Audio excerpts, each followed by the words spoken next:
సిలువను గూర్చిన వార్త నశించుచున్న వారికి వెర్రితనముగాని రక్షింపబడుచున్న మనకు దేవుని శక్తి. 1 కొరింథీ 1:18. యునైటెడ్ పీపుల్స్ ఫెలోషిప్ UPF నిర్వహించు సిలువ ధ్యానములు. 40 రోజులు ఉపవాస ప్రార్థనలు. 2026 ఫిబ్రవరి 23వ తారీఖు నుండి ఏప్రిల్ 3వ తారీఖు వరకు ఉదయం 4 గంటల నుండి ఉదయం 7 గంటల వరకు Mennonite Brethren Bethel Church, mission compound, Golconda cross roads, Musheerabad, Hyderabad. ఆహ్వానించువారు ప్రభువు దాసురాలు Joy Cherian garu, senior pastor, UPF Hyderabad. YouTube, Instagram, Facebook మరియు జూమ్ ద్వారా ప్రత్యక్ష ప్రసారం. Zoom meeting ID 9550504718, passcode 7777. వివరములకు 9550504718, 9030757571. అందరికీ ఆహ్వానము.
సిలువపై నీ ప్రక్కయోను బల్లెంపు పోటు పొడిచినారా.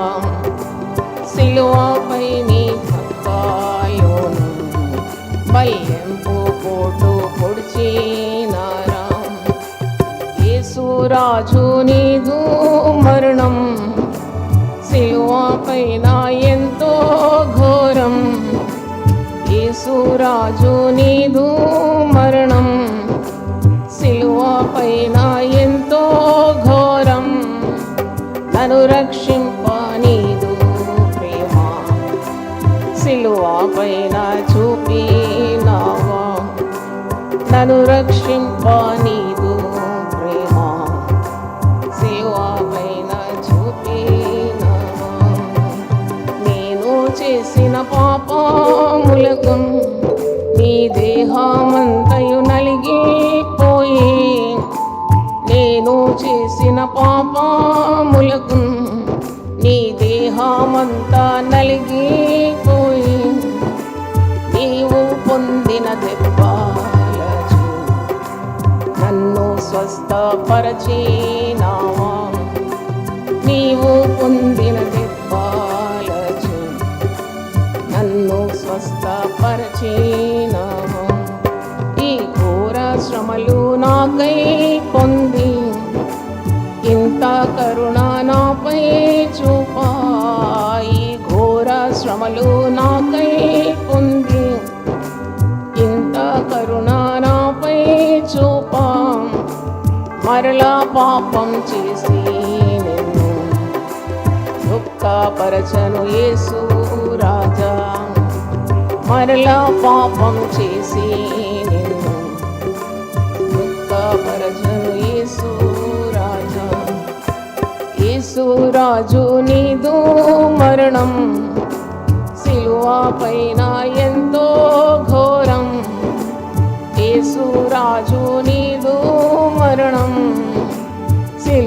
పైన ఎంతో ఘోరం, నన్ను రక్షింప నీదు ప్రేమ, సిలువ పైన చూపినావా, నన్ను రక్షింప నీదు ప్రేమ, సిలువ పైన చూపినావా. హల్లెలూయా. ప్రార్థన చేసుకుందాం. ప్రభువా నీకు స్తోత్రం. 40 రోజుల ప్రయాణంలో సురక్షితంగా మమ్మల్ని చేర్చినందుకు నీకు హృదయపూర్వకంగా వందనాలు తెలియజేస్తున్నాను. నీ బిడ్డలు ఎక్కడ కూడుకున్నా అక్కడ ఉంటానని వాగ్దానం ఇచ్చినావు. మా మధ్యలో ఉండి మమ్మల్ని బలపరుస్తున్న విధానం కొరకు స్తోత్రం. నాయనా, ఒక్కొక్కరిని కూడా నీ కృపలో ఎదిగింపజేయమని, బలపరచమని, నీ శిరస్సు మట్టుకు ఎదగడానికి ఉన్న సహాయం మాకు దయచేయమని ప్రార్థిస్తున్నాము. ప్రతిరోజు వాక్యం ఇచ్చి మమ్మల్ని పోషిస్తున్నావు ప్రభువా. తండ్రి, వాక్యము విని గైకొని దాని ప్రకారం జీవించడానికి ఉన్న మరి తండ్రి సిద్ధ మనస్సు దయచేయమని ప్రార్థన చేస్తున్నాం. ప్రభువా నీకు స్తోత్రం. ఈరోజు కూడా ఈ దాసురాలు నన్ను మరుగుపరుచుకొని మీ మాటలు దయచేయమని కోరుతున్నాను. అలాగే సంఘమంతటిని బలపరచమని యేసు నామములో అడుగుతున్నాను తండ్రి, ఆమేన్. హల్లెలూయా. ఈరోజు మీ కొరకు సిద్ధపరిచిన వాక్యం హెబ్రీయులకు రాసిన పత్రిక 12వ అధ్యాయము 14 నుండి 17 వచనాలు నేను చదువుతాను. జాగ్రత్తగా గమనించండి. Very important portion in the Bible. Hebrew పత్రిక 12వ అధ్యాయము 14 నుండి 17. అందరితో సమాధానమును పరిశుద్ధతయు కలిగి ఉండుటకు ప్రయత్నించుడి. పరిశుద్ధత లేకుండా ఎవడును ప్రభువును చూడడు. మీలో ఎవడైనను దేవుని కృపను పొందకుండా తప్పిపోవునేమో అనియు, చేదైన వేరు ఏదైనాను మొలిచి కలవరపరచడం వలన అనేకులు అపవిత్రులైపోదురేమో అనియు, ఒక పూట కూటి కొరకు తన జ్యేష్ఠత్వపు హక్కును అమ్మివేసిన ఏషావు వంటి భ్రష్టుడైనను వ్యభిచారి అయినను ఉండునేమో అనియు జాగ్రత్తగా చూచుకొనుడి. ఏషావు ఆ తర్వాత ఆశీర్వాదం పొందగోరి కన్నీళ్లు విడిచుచు దానికోసరము శ్రద్ధతో వెదికినను మారు మనసు పొందే అవకాశము దొరకక విసర్జింపబడినని మీరు ఎరుగుదురు. కొత్త నిబంధనలో ఉంది మాట, దేవుని మాటలు. హెబ్రీ పత్రిక 12వ అధ్యాయం 14 నుండి 17 వచనాలు నేను చదివినాను. ఇక్కడ ఒక మాట ఉంది, చేదైన వేరు. ఇంగ్లీష్లో రూట్ ఆఫ్ బిటర్నెస్. అంటే ఈ చేదైన వేరు మీలో మొలవకుండా జాగ్రత్తగా ఉండాలి. ఒకవేళ మొలిచినా దాన్ని పెరికి పారవేయాల. ఆ వేరుకు పొటెన్సీ ఉంది, అంటే అది చిన్నగా కనబడుతుంది. అది పెరిగి పెరిగి ఏమవుతుంది, వటవృక్షమై నిన్ను ముంచేస్తుంది అని అర్థం. చేదైన వేరు దేనికి సూచన అంటే, నీవు రక్షణ పొంది మారుమనసు పొంది అంటే యేసు రక్తమందు విమోచింపబడిన తర్వాత నీకొక పోరాటం ఉంటుంది తప్పకుండా. క్రైస్తవ జీవితం ఆరాటం కాదు, పోరాటం. శరీరంతో పోరాడాలి, శరీరేచ్ఛలతో పోరాడాలి, లోకంతో పోరాడాలి, లోకాశలతో పోరాడాలి, సాతానుతో పోరాడాలి, చీకటి శక్తులతో పోరాడాలి. పౌలు అందుకే అంటాడు, నేను మంచి పోరాటము పోరాడు. అన్నీ ఈజీగా లభించిందని అనుకుంటారు. అందుకే వాక్యంలో లేనివి అబద్ధ బోధకులు బోధించి ప్రజలను మోసంలోకి నెట్టేస్తారు, మరణంలోకి నెట్టేస్తున్నారు, నరకంలోకి నెట్టేస్తున్నారని నాకు అనిపించింది. అంటే పరిశుద్ధ గ్రంథంలో లేని కొన్ని కార్యాలు వారు బోధిస్తారు. నీ వర్తమాన భూత భవిష్యత్ కాలంలో ఉన్న పాపాలన్నిటి కొరకు యేసు ప్రభు శిలువ మరణం పొందినాడు కాబట్టి నువ్వేదైనా చెల్లిస్తే చెల్లిపోతుందని. దేవుని దగ్గర పాపం చెల్లదు. పరిశుద్ధత లేకుండా ఎవడు ప్రభువును చూడడు. ఇది ఇక్కడ రాసింది. కాబట్టి నీలో పరిశుద్ధత ఉండాలి. పరిశుద్ధాత్మ శక్తి పరిశుద్ధ మార్గంలో నేను నడిపిస్తుంది. నీకు కావలసినవేవి, నువ్వు పోగొట్టుకోవాల్సిందేవి స్పష్టంగా అడుగు అడుగున పరిశుద్ధాత్ముడు నేను నడిపిస్తాడు. నమ్మితే మీరు ఒకసారి గట్టిగా హల్లెలూయా చెప్పండి. నువ్వు ఏది పడితే అది చేస్తే నీకు పరిశుద్ధాత్ముడు నడిపింపేందుకు? పరిశుద్ధాత్ముడు నీకెందుకు అవసరం? The spirit of the Lord guides God's children in the perfect way. కాబట్టి తప్పుడు బోధలకు మీరు ఎప్పుడు కూడా గురి కాకూడదు. కృప లభిస్తుందని మీరు పాపము చేయతగదని వాక్యంలో ఉంది. అది రోమీలకు రాసిన పత్రిక 5వ అధ్యాయము 21వ వచనం చదువుతున్నాను. Romans 5:21. ఆయనను పాపము మరణమును ఆధారం చేసుకుని ఎలాగూ ఏలెనో అలాగే నిత్య జీవం కలుగుటకై నీతి ద్వారా కృపయు మన ప్రభు అయిన యేసుక్రీస్తు మూలంగా ఏలు నిమిత్తం పాపం ఎక్కడ విస్తరించునో అక్కడ కృప అపరిమితంగా విస్తరించెను. అలాగైనా ఏమందుము? కృప విస్తరింపవలనని పాపమందు నిలిచి ఉందుమా? అట్లనరాదు. పాపము విషయమై చనిపోయిన మనము ఇక మీదట ఏలాగు దానిలో జీవించుదుము? క్రీస్తు యేసులోనికి బాప్తిసం పొందిన మనమందరం ఆయన మరణంలోనికి బాప్తిసం పొందుతామని మీరు ఎరగరా? అందుకే పౌలు అంటున్నాడు గలతీ 2:20, నేను క్రీస్తుతో కూడా సిలువ వేయబడినాను, ఇంకా జీవించినది నేను గాను, క్రీస్తే నా యందు జీవిస్తున్నాను. కాబట్టి మాటి మాటికి నీవు తప్పిపోతూ ఇది చెల్లిపోతుంది, దీనివల్ల నాకే నష్టం లేదు, నా కొరకు ఆల్రెడీ విలువ చెల్లించినాడు, ఇక పాపం చేసిన నేను బ్రతికిపోతాను, నాకు నిత్య జీవం ఉన్నదనే అపోహలో బ్రతకకూడదు. నీవు తప్పకుండా ఈ పరిశుద్ధ మార్గానికి పిలువబడినావు. పరిశుద్ధతయే నీకు అలంకారం. నువ్వు పరిశుద్ధమైన జీవితం జీవించడే దేవుని చిత్తమై ఉన్నది. ఇది పరిశుద్ధ మార్గం. కాబట్టి తప్పుడు బోధలకు మీరు గురి కాకూడదని దైవదాసురాలుగా మీకు తెలియజేస్తున్నాను. ఇక్కడ చూడండి, మీలో చేదైన వేరు అన్నప్పుడు అన్ని రకాల పాపాలు, చేదు ఫలాన్ని ఇచ్చేది అన్నీ కూడా చేదైన వేరే. తీపి ఫలం కాదు, చేదు ఫలం ఉంటుంది. పగ నీలో ఉంటే తొలగించుకోవాలి, ఈర్ష్య తొలగించుకోవాలి, కోపం తొలగించుకోవాలి, కుళ్ళు అసూయ తొలగించుకోవాలి, వ్యభిచారం తొలగించుకోవాలి, దొంగతనం ఉంటే తొలగించుకోవాలి, కడగబడాలి. నిత్యము యేసు రక్తమందు నువ్వేం చేయాలి? కడగబడుతూనే ఉండాలి. దేవునికి స్తోత్రం. నీ బలహీనతలు ఉంటే ఆయన సన్నిధిలో ఒప్పుకోవాలి. దేవుడు నీకు బలంగా ఆయనలో ఉండడానికి శక్తినిస్తాడు. కాబట్టి ఇక్కడ మరి ఏ పాపమైనా నీలో ప్రవేశించి నిన్ను మోసపరుస్తుంది. సాతానుడికి ఒక పేరుంది, వాడు మోసగాడ. ఈ లోకంలో నువ్వు ఉన్నప్పుడు నిన్ను మోసంలోకి నడిపిస్తాడు. ఏం కాదు అంటాడు, కానీ అక్కడ ప్రమాదం ఉంది. కేరళలో మరి మా సొంత దేశం కదా, కేరళలో ఏం చేస్తారంటే పెద్ద పెద్ద ఏనుగులను పట్టడానికి అక్కడ చాలా ఎస్టేట్స్, రబ్బర్ ఎస్టేట్స్, అవన్నీ ప్లాంటేషన్స్ ఉంటాయి. ఏనుగు వస్తుంది ఎప్పుడైనా వచ్చేసి అడవుల్లో వచ్చి ఈ చెట్లన్నీ తొక్కి పాడు చేసి దాని తొండంతో చెట్లన్నీ కింద మీద పడేస్తుంది. ఏనుగును పట్టుకోవడానికి వాళ్ళు ఏం చేస్తారంటే పెద్ద గొయ్యి తవ్వుతారు. గొయ్యి తవ్వి దాని మీద అంత కొమ్మలు ఆకులు పచ్చగా పరిచి పెడతారు. ఏనుగు తెలియకుండా అడుగులు వేసుకుంటూ వస్తుంది, ఇట్లా అది బలంగా వస్తుంది. కానీ వచ్చి అది అనుకుంటుంది ఏం లేదు నేల అనుకుంటుంది, కానీ అడుగు పెట్టగానే ఆ బొందలో పడిపోతుంది. చూడండి, అట్లా పడతారు ఏనుగులు. సాతానుడు కూడా నీ మార్గంలో ఇలాంటి పచ్చదనాన్ని పెడతాడు. ఏం కాదు అని అనుకుంటావు, కానీ కోల్పోతావు. అయితే కృప నుండి తొలగిపోవడం చాలా ప్రమాదం. కృప లభిస్తుందని నువ్వు పాపం చేయకూడదు, పాపంలో నిలిచి ఉండకూడదు. కృప ద్వారా రక్షింపబడ్డావు, కృప ద్వారా నువ్వు శక్తిని కూడా పొందుకోవాలి. మరి ఇక్కడ మరి ఒక ఉదాహరణ చెప్తున్నాడు. చేదైన వేరుంటే తొలగించుకోండి.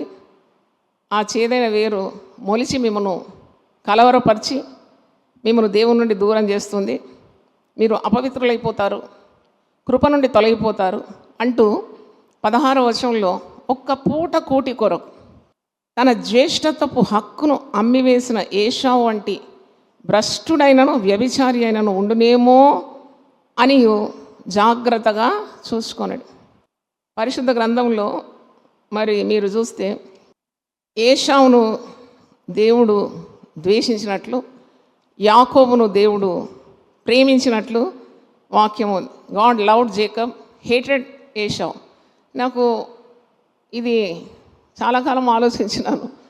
యాకోబు మోసగాడైనా ఎందుకు దేవుడు ప్రేమించినాడు, ఏశావును ఎందుకు ద్వేషించినాడు? ఇది రోమీలకు రాసిన పత్రిక 9వ అధ్యాయం 13వ వచనంలో ఉంది.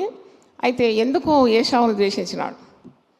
యాకోబు మోసగాడైనా ప్రేమించినాడు ఏంటి అని అనుకున్నాను. కానీ తర్వాత వాక్యం చదివినప్పుడు నాకు అర్థమైంది, ఏశావు ఒక పని చేసినాడు, అది దేవునికి అస్సలు ఇష్టం కాలేదు. దేవుడు అతనికి జ్యేష్ఠత్వపు హక్కు ఇచ్చినాడు. దేవుడిచ్చిన ఏది కూడా మనం తక్కువగా అంచనా వేస్తే దేవుని కోపం మన మీదకి వస్తుంది. రక్షణ ఎంత గొప్పది, దాని కొరకు విలువ చెల్లించినాడు కదా యేసుప్రభు. అది నువ్వు అల్లాటప్పగా తీసుకుంటే దేవుని ఉగ్రత నీ మీద నిలుస్తుందని నేను పరిశుద్ధాత్మ ద్వారా గ్రహించినాను. చూడండి, జ్యేష్ఠత్వపు హక్కు అంటే పాత నిబంధనలు చాలా గొప్ప కార్యం. అది ఇప్పుడు కూడా ఇంటిలో పెద్దవానికి ఉన్నంత అధికారం తక్కిన పిల్లలకు ఉండదు కదా. ఏశావు ఏం చేసినాడంటే తన జ్యేష్ఠత్వపు హక్కును యాకోబుకు అమ్మివేసినాడంట. దేవునికి కోపం చూడండి, అక్కడ 2 పేర్లు ఉంది ఏశావు. ఏమనుంది? భ్రష్టుడు, వ్యభిచారి. దేవుడే పిలుస్తున్నాడు. వీడు జ్యేష్ఠత్వపు స్థాయి వీనికి ఇస్తే వీడు దీన్ని అమ్ముకున్నాడు కదా. అమ్ముకున్నది దేని కొరకు? ఒక్క పూట కూటి కొరకు అమ్ముకున్నాడు. అంటే ఆకలైంది, చిక్కుడుగాయల వంటకం అంట రంగురంగులుగా కనబడ్డదంట. బాగా ఆకలైతే యాకోబు అన్నాడు, నాకు కావాలి ఆహారం, నాకు ఆకలి అవుతుందంటే యాకోబు అన్నాడు, నీ జ్యేష్ఠత్వ హక్కు ఇస్తే నేను ఈ వంటకం ఇస్తాను. నేనేం చేసుకునేది ఉంది జ్యేష్ఠత్వ హక్కుతో? నాకు ఆకలి అవుతుందని ఆ జ్యేష్ఠత్వ హక్కు అతనికి అమ్మి వేసినాడట. భోజనం తిన్నాడంట. అంటే ఒక్క పూట కూటి కొరకు, అంటే తుచ్చమైన అభిలాష. పరిశుద్ధ గ్రంథంలో రోమీలకు రాసిన పత్రిక 1వ అధ్యాయం 28 నుండి 30 వరకు మీరు చదివితే, దేవునికి నువ్వు తగిన స్థాయి ఇవ్వకుండా, దేవుడు ఇచ్చిన వాటిని నువ్వు లక్ష్యం చేయకుండా, దేవుడు నీకు ఇచ్చిన రక్షణను కూడా అలక్ష్యం చేస్తే దేవుడు నిన్ను తప్పకుండా శిక్షిస్తాడు. అక్కడ 3 వచనాల్లో రోమా 1:28-30 చూస్తే, దేవునికి నువ్వు చోటు ఇవ్వకుంటే అపవిత్రతకు నిన్ను అప్పగిస్తాడు, తుచ్చమైన అభిలాషలకు అప్పగిస్తాడు, భ్రష్టమైన మనసుకు అప్పగిస్తాడు. 3 కార్యాలు మీరు చూస్తారు. ఇక్కడ ఏశావుకు ఒక స్థాయి దేవుడిచ్చినాడు, జ్యేష్ఠత్వపు స్థాయి. ఆ స్థాయి ఏం చేసినాడంటే వదులుకున్నాడు ఫర్ ఎ చీప్ బార్గెయిన్. చూడండి, ఆ స్థాయి వదులుకోదు. నేను చదివినప్పుడు నాకు అనిపించింది, Holy Spirit was teaching many things to me. నీకు ఒక స్థాయి దేవుడు ఇస్తే దాన్ని మెయింటైన్ చేయాలి, నువ్వు దాన్ని కీపప్ చేయాలి. మలయాళంలో ఒక మాట ఉంది, నీకు దేవుడు ఒక స్థాయి ఇచ్చినప్పుడు నీకు ఇచ్చిన కుర్చీలో నువ్వు కూర్చోకుంటే కుక్క ఎక్కి కూర్చుంటుందంట. చూడండి, నీకు దేవుడు ఒక స్థాయి ఇచ్చినాడు, ఒక తలాంతి ఇచ్చినాడు, ఒక సామర్థ్యం ఇచ్చినాడు, ఒక అభిషేకం ఇచ్చినాడంటే యూ టు మెయింటైన్ దట్. అవును, ఆ స్థాయిలో కూర్చోవాలి, ఆ స్థాయిని మెయింటైన్ చేయాలి. లేకుంటే ఏమవుతుంది? ఆ దేవుని ఉగ్రత వస్తుందని నేనైతే గమనించినాను. జ్యేష్ఠత్వపు స్థాయి ఇస్తే అమ్ముకున్నాడు ఒక పూట కూటి కొరకు, అంటే ఫర్ ఎ చీప్ బార్గెయిన్. అప్పుడు దేవుని ఉగ్రత అతని మీదకి వచ్చింది. ఇటువంటి వాడిని నేను ఎక్కడ చూడలేదు. దేవుడు అంటున్నాడు, ఒక పూట కూటి కొరకు తన జ్యేష్ఠత్వపు హక్కును అమ్మివేసిన ఏశావు వంటి భ్రష్టుడైనను వ్యభిచారి అయినను ఉండునేమో అనియు మీరు జాగ్రత్తగా చూచుకొనండి. ఎవరైనా వచ్చి నిన్ను పాపానికి ప్రేరేపిస్తే నీవు ఎక్కడ నుండి ఏ స్థాయికి యేసు ప్రభు కృప ద్వారా ఈ స్థాయి నీకు లభించిందో, రక్షింపబడిన ఒక వ్యక్తికి విలువ లేదా? తప్పకుండా ఉంది. యేసు రక్తం అంత విలువ ఉంది.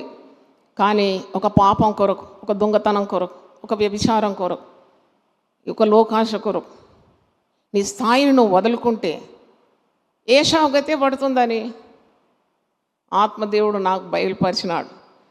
భ్రష్టుడు అన్నమాట వాడు. రక్షణ నమ్ముకుంటున్నాడు, మాటికి పాపం చేస్తున్నాడు, మాటికి సిలువకు యేసయ్యను బహాటంగా కొడుతున్నాడు. దేవునికి మహిమకరమైన జీవితం లేదు. చేదైన వేరు పెరిగి పారవేయకుండా దాన్ని ఎరువేసి పెంచుతున్నాడు. అది శాఖోపశాఖలుగా పెరిగిపోతుంది. ఇటువంటి బ్రతుకు ద్వారా దేవునికి ఏం మహిమ కలుగుతుంది? మరి దేవుడు క్షమిస్తాడులే అని అనుకున్నా వాని బ్రతుకు బట్టబయలుగా ఉంది కదా.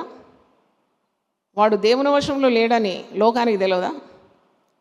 చూడండి, వాడు పోగొట్టుకున్న స్థాయి తిరిగి రావాలని ప్రయత్నించినా అది వానికి అబ్బదని అంటున్నాడు. పేతురు కూడా తన పత్రికలో అంటున్నాడు, నువ్వు ఒకసారి వెలిగింపబడి నీవు యేసు ప్రభు ఇచ్చిన ఈ మహారక్షణను అనుభవించిన తర్వాత తిరిగి నువ్వు పాపంలో పడితే కడగబడిన పంది బురదలో పడినట్టు, కుక్క తన వాంతికి తిరిగినట్టు ఉంటుందని. చూడండి, జాగ్రత్తగా ఉండాలి. విశ్వాసం ఏది చెల్లిపోదండి దేవుని సన్నిధిలో. God is very possessive of his children. నువ్వు దేనికైతే విలువ పెడతావో దాన్ని చాలా భద్రంగా కాపాడుకుంటావు. 1,60,000 పెట్టి తులం బంగారం కొనుక్కుంటే అల్మారాలో పెట్టి, దాని ఇంటర్ లాకెట్లో పెట్టి, ఇన్నర్ క్యాబినెట్లో పెట్టి ఉందా లేదా అని చూసుకుంటూ ఎక్కడికి పోతే మళ్ళా ఆ లాక్ బట్టి లాగి చూడు ఎంత భద్రత కాపాడుకుంటావు. అంతకంటే విలువ నీకు నాకు లేదా? తప్పకుండా ఉన్నది. హల్లెలూయా చెప్దాం, దేవుని స్తోత్రం. అంత ఈజీగా సాతానుకు దొరికిపోతామా? ఈ ఏశావు భ్రష్టుడు, వ్యభిచారి అని వాక్యంలో ఉన్నది. అలాగ మీరు కాకూడదని జాగ్రత్త వహించాలని కాషన్, హెచ్చరిక ఉన్నది.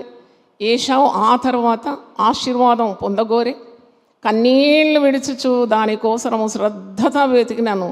మారు మనసు పొంద అవకాశము దొరకక విసర్జింపబడెనని మీరు ఎరుగుదురు కదా. కొందరు అంటారు నీతిమంతుడు 7 మార్లు పడినా లేస్తాడని. అంటే కావలసుకొని పడతాడా? కావలసుకొని పడుతూ లేస్తూ పడుతూ మనకు తెలుసు పడితే నడుము ఎరుగుతుంది, తలకు దెబ్బ తాకుతుంది.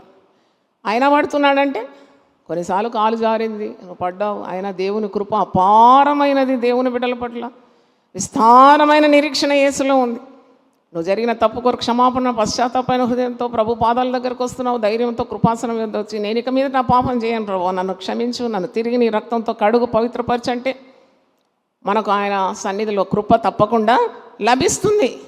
కానీ కృప విస్తరిస్తున్నది అని చెప్పి నువ్వు పాపంలో ఉండుట అది ఎంత మట్టుకు న్యాయం?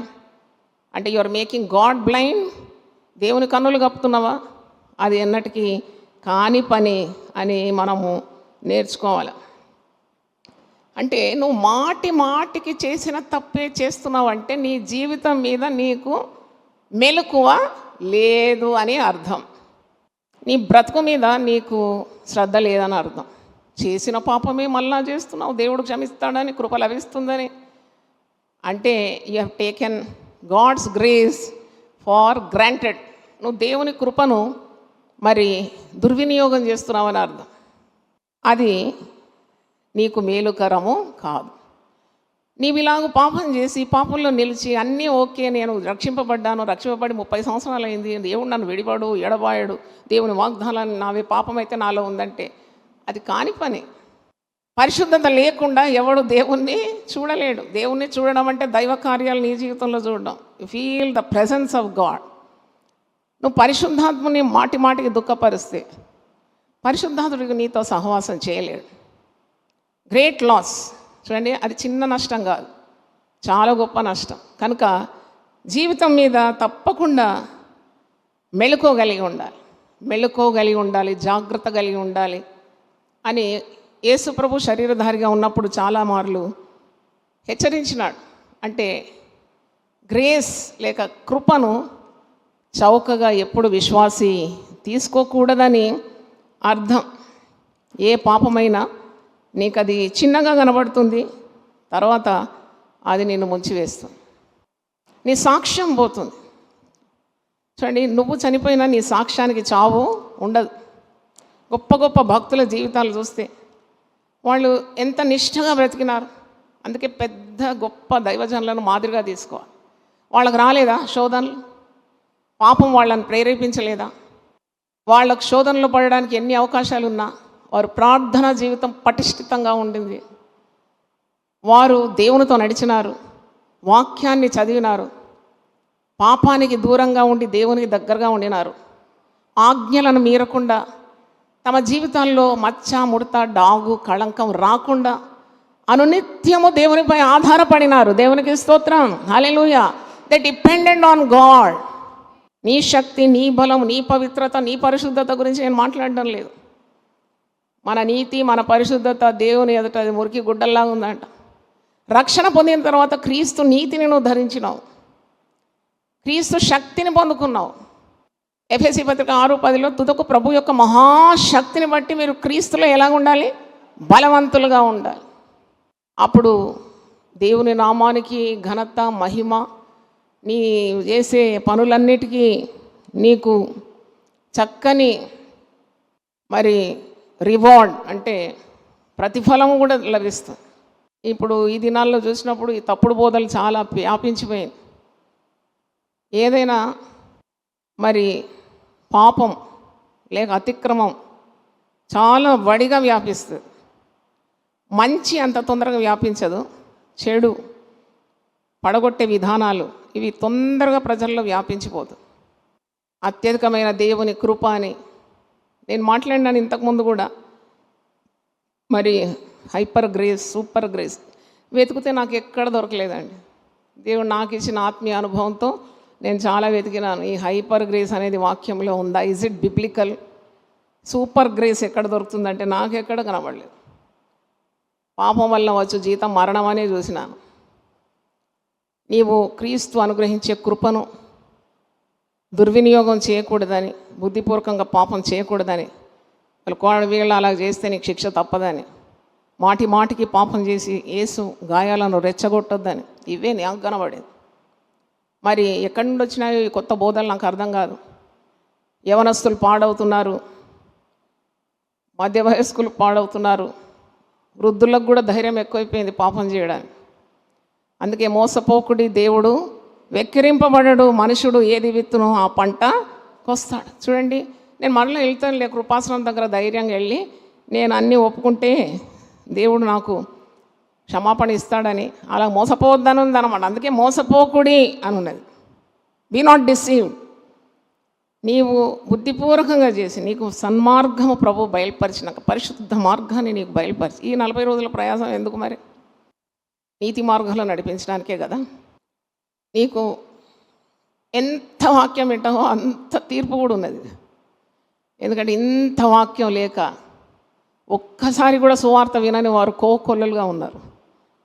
వాళ్ళకు ఒక్కసారి కూడా సువార్త వినబడని జనాలు ఉన్నారు. ఇంకా అలాగుండగా నీకు 40 రోజులు సూత్రం వెంబడి సూత్రం, ఆజ్ఞ వెంబడి ఆజ్ఞ, అచట ఇచట దేవుని వాక్యము మీ చెవులకు సిద్ధపరచబడి దేవుడు మీకు అనుగ్రహిస్తే ఇంకా తప్పుడు బోధల్లో ఉండకూడదని దైవ సేవకురాలుగా మిమ్మల్ని హెచ్చరిస్తున్నాను.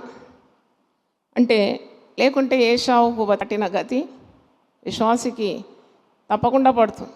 ఏశావు ఏం చేసినాడంట, అయ్యో ఎంత కోల్పోతేని నేను. ఏశావు ఆ తర్వాత ఆశీర్వాదం పొందగోరి కన్నీళ్లు విడుచుచు ఏడ్చినాడంట చేసిన తప్పు కొర. కన్నీళ్లు విడుచుచు దానికోసరము శ్రద్ధతో వెతికినాడు. అంతకుముందు లేకుండా ఈ శ్రద్ధ ఉన్నది కాపాడుకోవడానికి. అందుకే పౌలు అంటాడు, మీకు అనుగ్రహించిన రక్షణను మీరు భయముతోనూ వణుకుతోనూ కొనసాగించాలి. భయం ఉండాలండి, దాన్నే అంటారు దేవుని భయం అని. విచ్చలవిడి బ్రతుకు అది బ్రతికేనా? మా తల్లి చెప్పేది, ఒక పుస్తకానికే బైండింగ్ కావాలి. Joy, every book needs a binding. ఇవన్నీ మంచిగానే ఉంది, అన్ని పేపర్లు బాగానే ఉంది అని కుట్టుడిన పుస్తకంలాగా భరేస్తే ఏ పేపర్ ఎక్కడ పోతుందో నీకు తెలియదు కదా. నీ జీవితానికి కూడా ఒక బైండింగ్ ఉండాలని నా తల్లి నేర్పింది. నా తల్లి ధన్యురాలు. హల్లెలూయా. ఆమె నాకు తల్లి, మీకు తల్లి. ఆమె ఏం చెప్పిందంటే, దేవుని వాక్యానికి అనుగుణంగా జీవించాలను. నీ సొంత తలంపులు కొట్టేసి దేవుడు చెప్పినట్టు విను. అప్పుడు చూడ్డానికి అందంగా చక్కగా నీ జీవితం చూసి చాలామంది మారిపోతారు. నువ్వు చెప్పే మాటల కన్నా నీ జీవితాన్ని, నీ సాక్ష్యాన్ని చూసి మనుషులు మారుతారని ప్రవచించింది. దేవునికి స్తోత్రం. అది నాకు మాత్రం కాదు వర్తించేది, మీ అందరి కొరకు, రక్షింపబడిన ప్రతి ఒక్కరికి వర్తిస్తుంది. మనిషికి మరణం ఉంది, సాక్ష్యానికి చావు లేదు. పెద్ద గొప్ప భక్తుల చరిత్ర చూసినప్పుడు, అంటే బిల్లీ గ్రామ్ గారి చరిత్ర, భగత్ సింగ్ గారి చరిత్ర, ఇలాంటి దైవజనులు, మా సొంత తండ్రి చరిత్ర కూడా మళ్ళీ చదువుతాను నేను. How did they conquer the day to day life? వాళ్ళకి రాలేదా పోరాటాలు? వారికి రాలేదా మరి శోధనలు? ఇవన్నీ వచ్చినాయి, కానీ వారికి దేవుని భయము ఉండింది కాబట్టి చెడుతనాన్ని ఏం చేసినారు? విసర్జించినారు. They feared God and eschewed evil. They did not want to sail on both boats. ఒక పాదం ఇక్కడ, ఒక పాదం అక్కడ. దేవుడు అన్ని క్షమిస్తాడు అని అనుకోలేదే మరి. వారికి బలహీన సంభవించినప్పుడు ఉపవాసంలోకి దిగినారు, ప్రార్థన చేసినారు, పోగొట్టుకున్నవన్నీ తిరిగి పొందుకున్నారు. వారు సాతాన్ని ఎదిరించగలిగినారు. వారు పరిశుద్ధులుగా జీవించినారు, పరిశుద్ధ మార్గం ఇతరులకు బోధించినారు కదా. నేను ఒక శీర్షిక, అంటే కొన్ని సంవత్సరాల ముందు ఒక 12 ప్రసంగాలు ఒకటే దాని మీద చేసినాను. అది, నీ పాపము నిన్ను పట్టుకొనును, your sin will find you out అని సంఖ్యాకాండంలో ఉంది. అది ఎత్తిపట్టి 12 పరిశుద్ధ గ్రంథంలో పాపము చేసి వారు పట్టబడి వారి జీవితాలు మైన మార్గానికి వచ్చేసింది. అవి అన్నీ ఎక్స్ప్లెయిన్ చేసినాను. అప్పుడు ఒక గొప్ప సేవకుడు ఒకరితో ఒక మాట చెప్పి నా దగ్గరికి పంపించినాడు. అమ్మ ఎందుకు ఇలాగో పాపం పాపం అని, పాపం పట్టుకుంటుందని మీరు మాటి మాటికి చెప్తాం. మనం కృపాయుగంలో ఉన్నాం కదా. అయ్యా, నువ్వు ఏ యుగంలో ఉన్నా కరెంట్ తీగలు పడితే ఏమవుతుంది? నీకు షాక్ కొట్టదా? నువ్వు కరెంటు పట్టుకుంటే షాక్ కొడుతుంది. అలాగే పాత నిబంధన అయినా కృత నిబంధన అయినా నువ్వు చేసిన ప్రతిక్రియకు ప్రతిఫలం అయితే అనుభవించాలి కదా. అంటే దీన్ని అంటారు దురభిమాన పాపం. నేను 40 ప్రసంగాలు హృదయ పరీక్ష అని రాసిన స్టాల్లో ఉంది, కొనుక్కోండి. మొట్టమొదటి పాపం డీల్ చేసింది ఏంటంటే దురభిమాన పాపం, ప్రిజంప్షియస్ సిన్. అంటే ఈ పాపం చేసినప్పుడు నువ్వు అన్నీ మర్చిపోతావు. యేసు నీ కొరకు చేసిన బలియాగం మర్చిపోతావు, యేసు నీ కొరకు చేసిన త్యాగం మర్చిపోతావు, యేసు నీ కొరకు కార్చిన ప్రశస్తమైన రక్తము నీ ఆఖరి బొట్టు వరకు అంతగా నేను ప్రేమించినాడు అనే సత్యం మర్చిపోతావు. మర్చిపోయి సాతాను పెట్టిన భ్రమకు లొంగిపోయి సాతాను వశానికి జారుకుంటావు. కాబట్టి హెచ్చరికగా ఈ ఎబ్రీ 12వ అధ్యాయము 14 నుండి 17 వచనాలు మనకు జ్ఞాపకం చేస్తుంది. నేను తర్వాత ఆఖరికి మార్మన్స్ పొందుతాను అనుకోకు, సమయం నీ వశంలో లేదు. ఈరోజు ఏమవుతుందో మనకు తెలియదు, రేపు ఏమవుతుందో మనకు తెలియదు. సమయం ఉండగానే దేవుడు మాట్లాడుతూ ఉండేది సమయంలోనే నీవు నీ పాపాన్ని వదిలిపెట్టాలి. Don't play with sin. నీ కృప లభిస్తుందని పాపంలో నిలిచి ఉండరాదు. నీకు దొరికిన క్షమ, నీకు దొరికిన విమోచన, నీకు దొరికిన ఈ స్వాతంత్రం అది చాలా గొప్పది. దాని కొరకు వేళ చెల్లింపబడింది. ఒక వాక్యం చదివి నేను ముగిస్తాను. గలతీ పత్రిక ఒక మంచి మాట ఉంది, 5వ వచనం, 5వ అధ్యాయం, book of Galatians 5th chapter.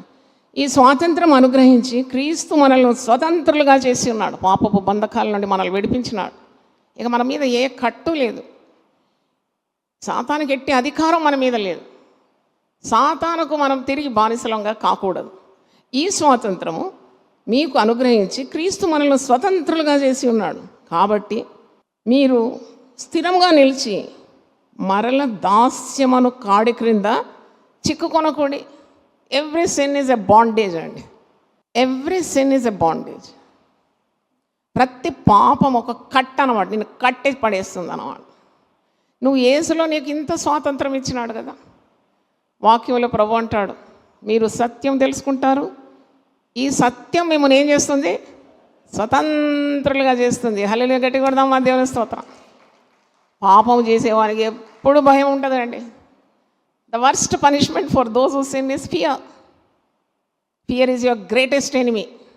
భయపడతావు. వ్యభిచారం చేసేవారికి నెమ్మది ఉండదు. చూడండి, నెమ్మది ఉండదు. ఎప్పుడు పట్టుబడతాను. వాడు చేసి అన్ని రహస్యంగా చేస్తాడు. కానీ పిల్లి కన్ను మూసుకొని పాలు తాగుతాడు, లప తాగుతుంది. లోకమంతా చూస్తుందని తెలియదు. వాడు ఎప్పుడు పట్టుబడతానని భయపడతా ఉంటాడు. అట్టి భయం నీకెందుకు? రక్షణ పొందిన నీకు దేవుని వాక్యాన్ని అనుసరించి కుడికి కానీ ఎడమకు కానీ తిరగకుండా వాక్యమే నీ పాదానికి దీపమై అది నీ త్రోవకు వెలుగైతే నువ్వు తప్పుడడుగు వేయవు కదా. ఈ దురభిమాన పాపంలో పడవు కదా. దురభిమాన పాపం అంటే నేను మోసపరుస్తుంది అన్నమాట. ఏమి కాదని నీకు చెప్తుంది. ఇన్ని సంవత్సరాలు నేను సేవ చేసిన ఒక తప్పు చేస్తే ఏంటి అంటది అన్నమాట సాతాను. కాదు, తప్పే, దేవునికి ఇష్టమైన మార్గంలో నేను నడవను అని సాతానుకు సవాలుగా నువ్వు జవాబు ఇవ్వాలి. దేవునికి స్తోత్రం, హల్లెలూయా. కాబట్టి సాతానుడు నిన్నెప్పుడు కూడా లొంగ తీసుకోవడానికి ప్రయత్నిస్తాడు. నీకు ఇచ్చిన స్వాతంత్రము సాతానుకు నచ్చదు. వాడు నిన్నెప్పుడు బంధకాల్లో చూడాలని ఆశిస్తాడు. సాతానుడు నిన్ను శ్రమ పెట్టడానికి వాడు ఆశిస్తాడు. కుములుతూ ఏడవడం వానికి ఇష్టం అన్నమాట. Is the number 1 sadist. Satan is a sadist. వాడు మిరిమిట్లు కొలిపే లోకాన్ని నీకు చూపెట్టి దాంట్లో నువ్వు పడ్డ తర్వాత నేను చెప్పినట్టు ఏనుగు బొందలో పడ్డాక కొట్టుమిట్టాడుతుంది. అది అంతవరకు ఉన్న స్వాతంత్రం పోయింది కదా. బయట ఉన్నప్పుడు దానికి ఎంత స్వాతంత్రం? తొండం ఆడుతూ చిన్న పొట్టి తోక కూడా ఆడిస్తూ ఇట్లా చేసి ఎంత వైభవం. పడ్డాక ఉంటుంది ఆ వైభవం. నేను డ్రామాటిక్గా ఎక్స్ప్లెయిన్ చేసిన కదా, మీకు మంచిగా ఎక్స్ప్లెయిన్ చేస్తున్నాను అన్నమాట. ఆ ఏనుగు ఎంత వైభవం, చూడముచ్చటగా ఉంటుంది దాని నడక. ఏనుగు నడక అంటారు, చాలా వైభవంగా నడుస్తే కొందరు. కానీ అదంతా పోయింది. ఆ పాపము ఎంత మోసం. దేవుడిచ్చిన మహిమను పోగొట్టుకుంటారు. కాబట్టి పరిశుద్ధమైన జీవితం జీవించాలని ఆశపడాలి. ఆశను నెరవేరుస్తాడు దేవుడు. మాటి మాటికి విశ్వాసులు చూస్తాను కదా, నాకు ఇంత 33 సంవత్సరాల అనుభవం సేవ చేసి బాగా వింటారు ప్రసంగం, భయం లేదు, నో ఫియర్ ఆఫ్ గాడ్. నోటికి వచ్చింది కూస్తూ ఉంటారు. ఎందుకు ఇట్లా మాట్లాడతారు? ఇంత కోపం, ఇంత పగ, ఇంత ఈర్ష్య, ఇంత చేదు స్వభావాలు. అబ్బాయి, ఈ చేదు వేరును ఏ విధంగా పెకిలించాలి? దేవుని దాసులు ఎంత వాక్యం చెప్పినా ఆ చేదు వేరు మొలకెత్తి అది పెరిగి పెరిగి పెరిగి వటవృక్షంగా మారిపోతే భ్రష్టుడమైపోతావు కదా, భ్రష్టురాలు అయిపోతావు కదా. Why don't you treat sin in a serious way? పాపంతో ఎందుకు చెలగాటం? మెళుకోగలిగి పాపం చేయకూడదంట, భయమునుంది పాపం చేయకూడదంట. వద్దు, నేను చేయనా పని, I'm washed by the blood of Jesus. నేను యేసు రక్తమందు విమోచింపబడినా. నేను మరల పాపం చేసి నేను యేసయ్యను దుఃఖపరచను అనే తీర్మానం ఉండాలి. అంటే నీకు ఎంత విలువగట్టి ఆయన నిన్ను ఈ రక్షణ మార్గంలో ఉంచితే నీకు దాని విలువ తెలియకుంటే మునుపటి స్థితి కంటే కడవరి స్థితి ఏమవుతుందట? బహు చెడ్డదిగా మారిపోతుంది. పేతురు అంటాడు తన పత్రిక, don't take anything for granted. ఇంకో మాట మీకు చెప్పి నేను ముగిస్తున్నాను. Don't take salvation for granted.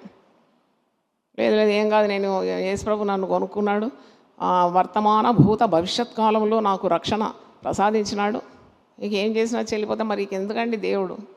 నీకు ఇష్టం వచ్చినట్టు బ్రతకొచ్చు కదా. మరి అందుకే దైవ భయం గల వారికి ఎట్టి విధమైన నియమం లేదంట. నాకు చాలా నచ్చిన మాట ఒకసారి జ్ఞాపకం చేస్తాను. గలతీ పత్రిక, నువ్వు దేవుని మార్గంలో ఉంటే నీకు విరోధంగా ఏ నియమం కానీ ఏ విధమైన మరి బంధకాలు నీకు ఉండవు. గలతీ పత్రిక 5వ అధ్యాయము 23 చదువుతున్నాను. గలేషియన్స్ 5:23, ఇటు వాటికి విరోధమైన నియమం ఏదియో లేదు. దొంగతనం చేస్తే నీకు శిక్ష వస్తుంది, వ్యభిచారం చేస్తే నువ్వు శిక్షింపబడతావు, అతిక్రమం చేస్తే నీవు కొన్నిసార్లు జైలు పాలవుతావు, దేవుని మార్గం నుండి తొలగిపోతే సాతాను వలయంలో చిక్కుకుంటావు. ఇవన్నీ మనకు తెలిసిందే కదా. నువ్వు మంచి ప్రవర్తన కలిగి వాక్యానుసారంగా జీవిస్తే దేవునికి ఎంత మహిమ, ప్రజల దృష్టిలో ఒక మాదిరిగా నిలుస్తావు కదా. దీనికి విరుద్ధంగా ఏ నియమము లేదు. క్రీస్తు యేసు సంబంధులు శరీరమును దాని ఇచ్చలతోనూ దురాశలతోనూ సిలువ వేసి ఉన్నారు. హల్లెలూయా. అంటే నీకు అలాంటి పాపము భ్రమ వచ్చినప్పుడు వెంటనే నీవు ఉపవాసము ప్రార్థనలోకి దిగినప్పుడు నీకు విజయము దేవుడు ఇస్తాడని ఒక్క మాట కూడా చదివి నేను ముగిస్తాను. హెబ్రీ పత్రిక 3వ అధ్యాయము 12వ వచనం. Hebrews 3rd chapter 12th verse. సహోదరులారా, జీవము గల దేవుని విడిచిపోవునట్టి విశ్వాసము లేని దుష్ట హృదయము మీలో ఎవరి యందైనను ఒకవేళ ఉండునేమో అని జాగ్రత్తగా చూచుకొనడి. దేవుని విడిచిపోవునట్టి భ్రష్టమైన హృదయం అంటే దేవుని కంటే లోకాన్ని ఎక్కువగా ప్రేమిస్తే, దేవుని కంటే పాపాన్ని ఎక్కువ ప్రేమిస్తాం, దేవుని కంటే సాతాను స్వరానికి లొంగిపోతే దాన్ని అంటున్నాడు భ్రష్ట హృదయం మీలో ఒకవేళ ప్రవేశిస్తే దాని గురించి మీరు జాగ్రత్తగా చూసుకోనండి. అందరు ఒకసారి లేచిన బట్టి ప్రార్థన చేసి, పాపము చేసి గడించితి మరణం శాపమేఘా నేనార్జించినది, పాపము చేసి గడించితి మరణం శాపమేఘా నేనార్జించినది, పరివై నన్ను రోచితివి,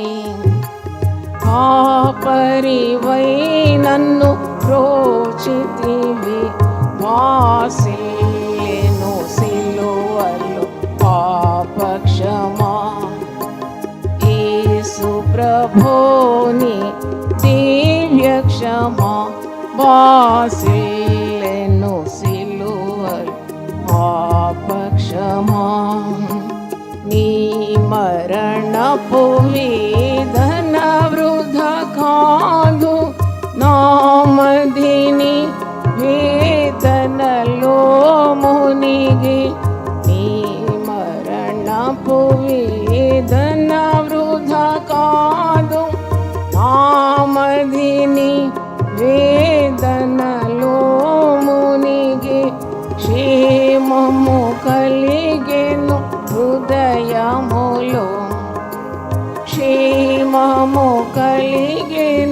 హృదయములో వాసిల్లే సిలువల్ పాపక్షమా యేసు ప్రభుని దివ్య క్షమా వాసిల్లెను సిలువల్ పాపక్షమా. ప్రార్థన చేసుకుందాం. ప్రభువా, నీ పరిశుద్ధ నామమునకు స్తోత్రం చెల్లిస్తున్నాను. మా అందరితో నీవు మాట్లాడినందుకు వందనాలు తెలియజేస్తున్నాను. ప్రభువా, నీవు అనుగ్రహించే కృపను మేము అలక్ష్యం చేసి దుర్వినియోగం చేసి కృపకు మూలమగు ఆత్మను దుఃఖపరిచి యేసు రక్తాన్ని మా పాదముల కింద వేసి త్రొక్కి మాటికి చేసిన పని పాపం చేస్తూ నిన్ను బహాటముగా సిలువ వేస్తూ నీ గాయాలన్నీ రెచ్చగొడుతూ ఉంటే అది నీకేమాత్రం మహిమ రాదు. మాలో ఉన్న అలాంటి చేదైన వేరును పెరికి పారవేయమని ప్రార్థన చేస్తున్నాం. మేము శుద్ధీకరింపబడినాము, యేసు రక్తం చేత విమోచింపబడినాము, మా కొరకు ఒక విలువ చెల్లించినాము. యేసు రక్తము ప్రతి దుర్నీతి నుండి మమ్మల్ని విడిపిస్తుంది అన్నట్టు మేము పాపంలో నిలిచి ఉండడానికి కాదు, కృప విస్తరించిందని మాటికి పాపం చేయడం అది ఏమాత్రం మాకు దీవెన కారణం కాదని ఏషావు యొక్క జీవితాన్ని మాకు జ్ఞాపకం చేసినావు. తుచ్చమైన అభిలాషలకు, అపవిత్రతకు అయినా ఆయన ఒక్క పూట కూటి కొరకు భ్రష్టమైన మనసుకు తాను అప్పగింపబడినాడు. జ్యేష్ఠతపు హక్కును అమ్మేసినాడు. మీరు మాకు ఇచ్చిన స్థాయి, మాకు ఇచ్చిన గొప్పతనం, రక్షణ అనుభవం ఎంత గొప్పగా మమ్మను నీవు తీర్చిదిద్దినావు. పాపము, అంధకారము, చీకటి, సాతాను యొక్క కట్లు తెంపి బంధకాల నుండి స్వాతంత్రంలోకి నడిపించిన తర్వాత తిరిగి దాస్యం అనే కాడి క్రిందికి మేము రాకుండానట్లు మాకు మెలకువ దయచే. మాకు జాగ్రత్తగా ఉండటం, ప్రార్థనలోను, ఉపవాసంలోను, వాక్యంలోను, సహవాసంలోను దేవుని ఆజ్ఞలను పాటిస్తూ ముందుకు సాగడానికి ఉన్న శక్తి, పరిశుద్ధాత్మ బలం మాకు దయచేయండి.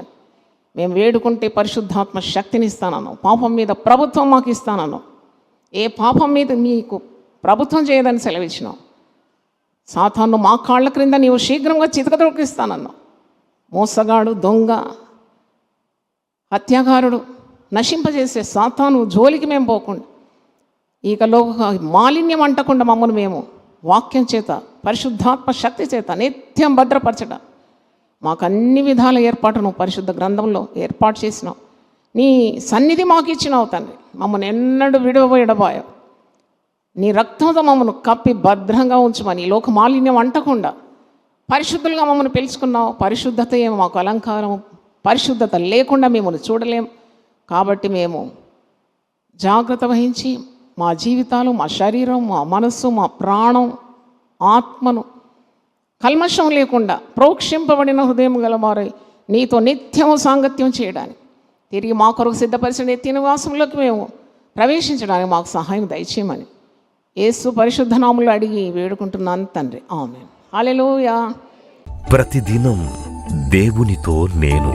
కుటుంబ వ్యవస్థలు, జీవన విలువలు అస్తవ్యస్తంగా మారుతున్న ఈ రోజుల్లో ప్రభువు దాసురాలు రెవరెండ్ డాక్టర్ జాయ్ చెరియన్ గారు దైవ దర్శనంతో ప్రభువు సన్నిధిలో కనిపెట్టి పొందిన 366 విభిన్న ధ్యానాంశములను ప్రతిదినం దేవునితో నేను అనే పుస్తక రూపంలో ప్రపంచానికి అందించారు.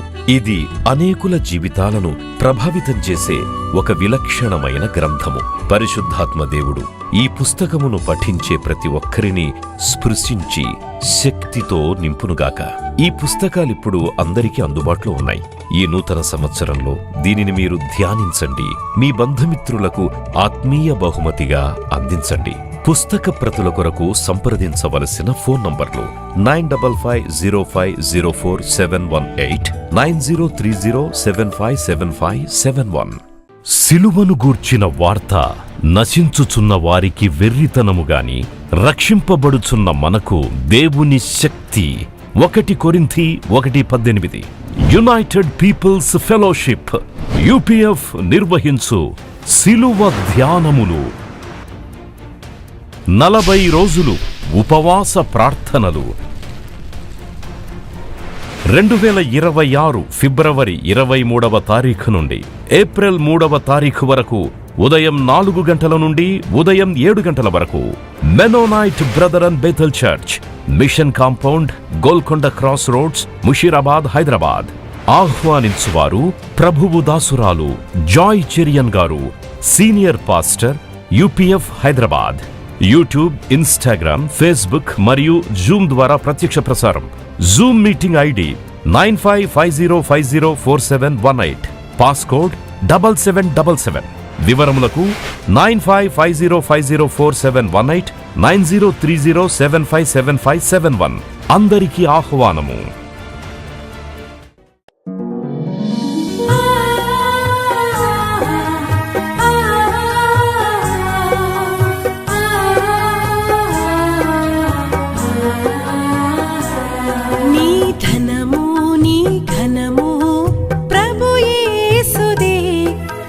దశమా భాగమునీయ వెనుదీతువా.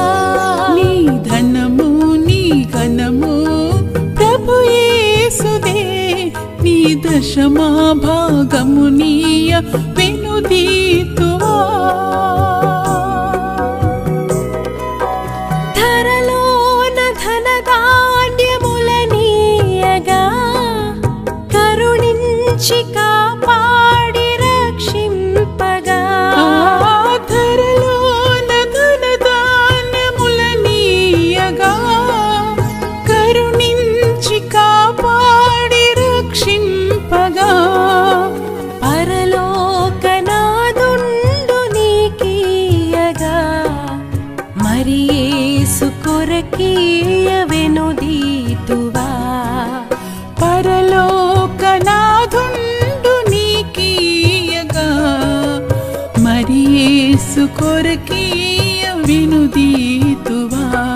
నీ ధనము నీ ఘనము ప్రభు యేసుదే, నీ దశమా భాగమునీయ వెనుదీతువా. పాడి పంటలు ప్రభువు నీకీయగా కూడు గుట్టలు నీకు దయచేయగా. పాడి పంటలు ప్రభు నీకీయగా కూడు గుట్టలు నీకు దయచేయగా. వీడంగ ప్రభు యేసు నామంబును గడువేల ప్రభుకీయను క్రైస్తవా. వేడంగ ప్రభు యేసు